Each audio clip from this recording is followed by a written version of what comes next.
사랑하는 은혜와 진리 장로교회 교우 여러분, 어젯밤도 평안하셨습니까? 오늘도 우리에게 주어진 삶의 모든 영역에서 죄와 싸우며 주님의 뜻을 이루어가는 하나님의 자녀들이 되시기를 주님의 이름으로 축원합니다. 오늘 새벽에 만나보면은 마가복음 13장입니다. 그 중에 5절부터 23절을 제가 읽어드리겠습니다. 예수께서 이르시되 너희가 사람의 미혹을 받지 않도록 주의하라. 많은 사람이 내 이름으로 와서 이르되 내가 그라하여 많은 사람을 미혹하리라. 난리와 난리의 소문을 들을 때에 두려워하지 말라. 이런 일이 있어야 하되 아직은 끝이 아니니라. 민족이 민족을, 나라가 나라를 대적하여 일어나겠고 곳곳에 지진이 있으며 기근이 있으리니 이는 재난의 시작이니라. 너희는 스스로 조심하라. 사람들이 너희를 공회에 넘겨주겠고 너희를 회당에서 매질하겠으며 나로 말미암아 너희가 권력자들과 임금들 앞에 서리니 이는 그들에게 증거가 되려 함이라. 또 복음이 먼저 만국에 전파되어야 할 것이니라. 사람들이 너희를 끌어다가 넘겨줄 때에 무슨 말을 할까 미리 염려하지 말고 무엇이든지 그때에 너희에게 주시는 그 말을 하라. 말하는 이는 너희가 아니요 성령이시니라. 형제가 형제를, 아버지가 자식을 죽는 데에 내주며 자식들이 부모를 대적하여 죽게 하리라. 또 너희가 내 이름으로 말미암아 모든 사람에게 미움을 받을 것이나 끝까지 견디는 자는 구원을 받으리라. 멸망에 가증한 것이 서지 못할 것에 선 것을 보거든 읽는 자는 깨달을진저 그때 유대에 있는 자들은 산으로 도망할지어다. 지붕 위에 있는 자는 내려가지도 말고 집에 있는 무엇을 가지러 들어가지도 말며 밭에 있는 자는 겉옷을 가지러 뒤로 돌이키지 말지어다. 그날에는 아이벤 자들과 젖먹이는 자들에게 화가 있으리로다. 이 일이 겨울에 일어나지 않도록 기도하라. 이는 그 날들이 환난의 날이 되겠음이라. 하나님께서 창조하신 시초부터 지금까지 이런 환난이 없었고 후에도 없으리라. 만일 주께서 그 날들을 감하지 아니하셨더라면 모든 육체가 구원을 얻지 못할 것이거늘 자기가 택하신 자들을 위하여 그 날들을 감하셨느니라. 그때 어떤 사람이 너희에게 말하되 보라 그리스도가 여기 있다, 보라 저기 있다 하여도 믿지 말라. 거짓 그리스도들과 거짓 선지자들이 일어나서 이적과 기사를 행하여 할 수만 있으면 택하신 자들을 미혹하려 하리라. 너희는 삼가라. 내가 모든 일을 너희에게 미리 말하였노라. 오늘 본문인 마가복음 13장은 그 형식과 표현에 있어서 매우 특별한 의미가 있는 장이라고 할 수 있습니다. 우선 마가복음 13장은 장 전체가 예수님의 말씀으로 채워져 있는 마가복음의 관점에서 보면 매우 독특하고 특별한 장이라고 할 수 있습니다. 게다가 여기서 예수님이 하시는 말씀은 그동안 예수께서 하셨던 말씀들과는 내용적인 면에서도 차이가 있습니다. 왜냐하면 마가복음 13장에서 예수님이 하시는 말씀은 마치 요한계시록에 기록된 내용과 같이 종말의 때에 대한 말씀들이기 때문입니다. 그래서 마가복음 13장에는 27개의 미래형 동사와 19개의 명령형 동사, 그리고 6번의 경고의 말씀들이 발견되며 심지어 마가가 마가복음을 읽는 독자들에게 직접적으로 주의를 주는 메시지까지 기록되어 있기도 합니다. 이러한 마가복음 13장의 내용은 단순히 종말에 일어날 징조들을 알리는 데 있는 것이 아니라 그런 종말의 상황들을 소개함으로써 마가복음을 읽는 독자들로 하여금 교훈과 경고를 전달하려는 것이 그 목적이라고 할 수 있습니다. 다시 말해서 마가복음의 1차 수신자인 로마교회 교인들에게 마가가 마가복음을 통해 제시하려던 메시지가 바로 이 13장에 담겨 있다고 볼 수 있다는 것입니다. 이런 관점에서 마가복음 13장은 크게 4개의 부분으로 나눌 수 있습니다.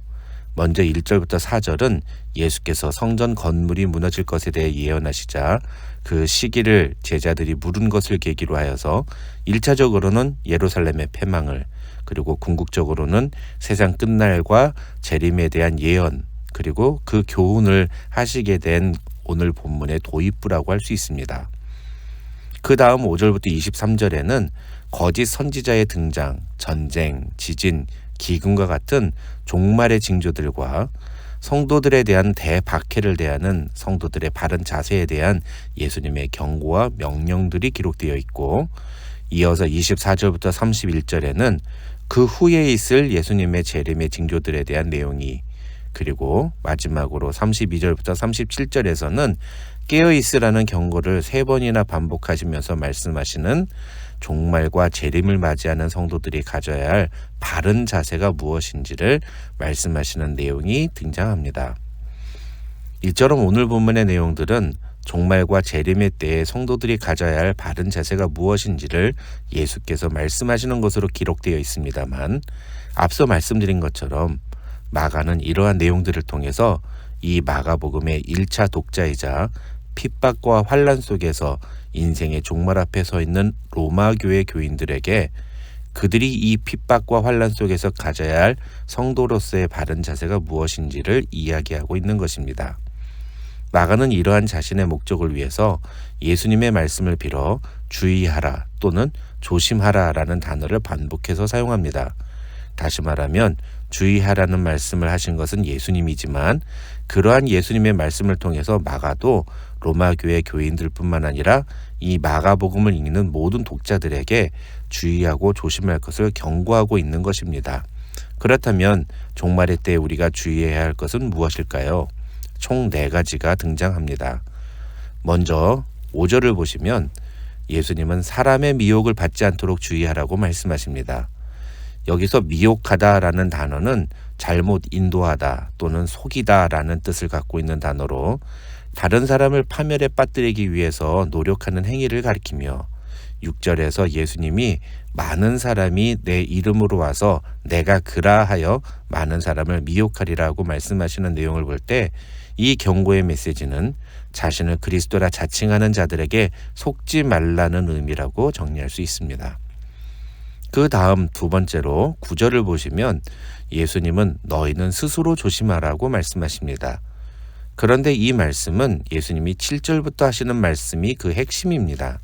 다시 말하면 예수께서 그의 제자들에게 조심하라고 경고하시는 2번째 내용은 바로 종말의 때에 일어날 여러 가지 난리와 상황들 속에서 죽음의 공포를 느낄 만큼 두렵고 무서울지라도 끝까지 견디고 믿음을 지켜야 한다는 것입니다.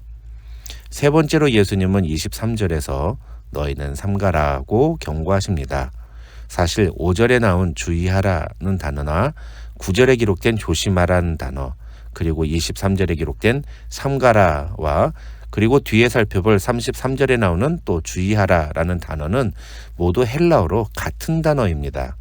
왜 한글 성경에서는 이렇게 같은 단어를 다른 말로 번역했는지 정확하게 그 이유를 알 수는 없습니다만, 어찌됐건 이 3 단어들은 헬라어로 눈을 보는 것을 강조하는 단어이고, 알아차리다, 인지하다, 관찰하다 라는 의미를 갖고 있는 단어입니다. 다시 말해서 이 경고들은 우리가 직접 눈으로 보는 것의 본질을 인지하고 알아차려야 한다는 의미를 담고 있는 것입니다. 그런 의미에서 이 3번째 삼가라는 경고의 메시지는 거짓 그리스도들과 거짓 선지자들이 행하는 이적과 기사를 보더라도 그것에 속지 말고 그 본질을 제대로 알아차리고, 그렇게 해서 우리의 믿음이 변질되지 않도록 조심하라는 말씀인 것입니다. 아까 살펴본 첫 번째 주의하라가 자신을 그리스도라고 주장하는 사람들을 주의하라는 것에 초점이 있다면, 이 3번째 삼가라는 경고는 그런 적그리스도와 거짓 선지자들이 전하는 잘못된 가르침과 메시지에 현혹되지 않도록 주의하라는 점에서 차이가 있다고 볼 수 있겠습니다. 오늘날 인터넷에는 수많은 설교가 공개되어 있습니다. 그런데 간혹 가다 보면 어떤 분들은 정말 듣지 말아야 할 설교를 듣고서 그분 말씀 참 좋다고 말씀하시는 경우를 봅니다. 물론 평신도의 입장에서는 우리가 어떤 설교가 좋고 어떤 설교가 잘못됐는지 어떻게 분별할 수 있느냐고 말씀하실 수 있습니다. 그러나 오늘 본문에서 예수님이 너희는 삼가라고 경고하시는 이유가 바로 그 때문입니다. 그렇게 어떤 설교가 옳은 설교고 어떤 설교가 잘못된 설교인지를 분별해낼 수 없다면 더더군다나 아무 설교나 들으면 안 된다는 것입니다. 유명한 목사님이라고 해서 모두 다 옳은 설교를 하는 것이 아닙니다. 옳은 설교, 좋은 설교는 철저히 말씀을 전하는 설교입니다. 본문을 전하는 설교가 바른 설교인 것입니다. 설교는 목사의 개인의 생각을 전하는 것이 아니라 성경에서 말하는 것을 사실 그대로 전달하는 것이어야 합니다. 마지막으로 네 번째로 33절에서 예수님은 주의하라, 깨어있으라고 경고합니다. 특히 예수님은 이 깨어있으라는 표현을 33절, 34절, 35절, 그리고 37절 이렇게 네 번이나 반복해서 말씀하심으로써 종말의 때에 우리 성도들이 깨어있어야 한다는 사실을 매우 강력하게 강조하십니다. 그렇다면 도대체 어떻게 하는 것이 깨어있는 것일까요? 결론만 말씀을 드리면 이것은 우리의 영적인 상태를 가리키는 말입니다. 즉, 영적으로 깨어있어야 한다는 것입니다. 깨어있는 것의 반대는 잠을 자는 것입니다. 36절에서 예수님은 그가 호련히 와서 너희가 자는 것을 보지 않도록 하라고 말씀하십니다. 영적인 잠에 빠진 사람이 어떤 상태인지를 볼 수 있는 장면이 바로 14장에 나옵니다.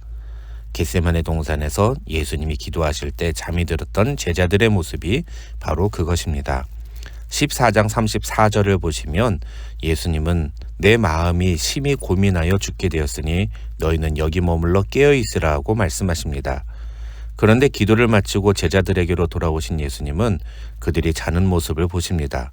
그래서 14장 37절을 보시면 예수님은 다시 베드로에게 시몬아 자느냐 내가 1시간도 깨어있을 수 없더냐 시험에 들지 않게 깨어있어 기도하라 마음에는 원이로되 육신이 약하도다 라고 말씀하십니다. 하지만 예수님의 두 번의 말씀에도 제자들은 다시 또 잠이 들고 맙니다. 영적인 잠에 취한 모습이 무엇인지는 굳이 설명하지 않아도 모두 잘 아실 것입니다. 자는 사람은 아무것도 하지 않습니다.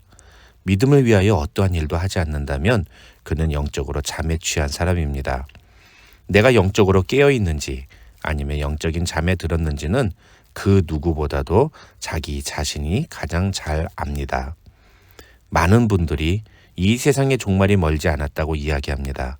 그렇다면 여러분은 지금 영적으로 깨어 있습니까? 아니면 영적인 잠에 취해 있습니까? 만약 내가 영적으로 잠에 취해 있다고 생각되신다면 이제는 깨어나야 할 때입니다. 주님이 다시 오실 날이 멀지 않았기 때문입니다. 오늘 말씀을 통해 종말의 때를 바로 알고 마음으로 준비하며 우리의 믿음을 잃지 않도록 깨어있는 우리 은혜와 진리 장로교의 모든 교우들이 되시기를 주님의 이름으로 축원합니다.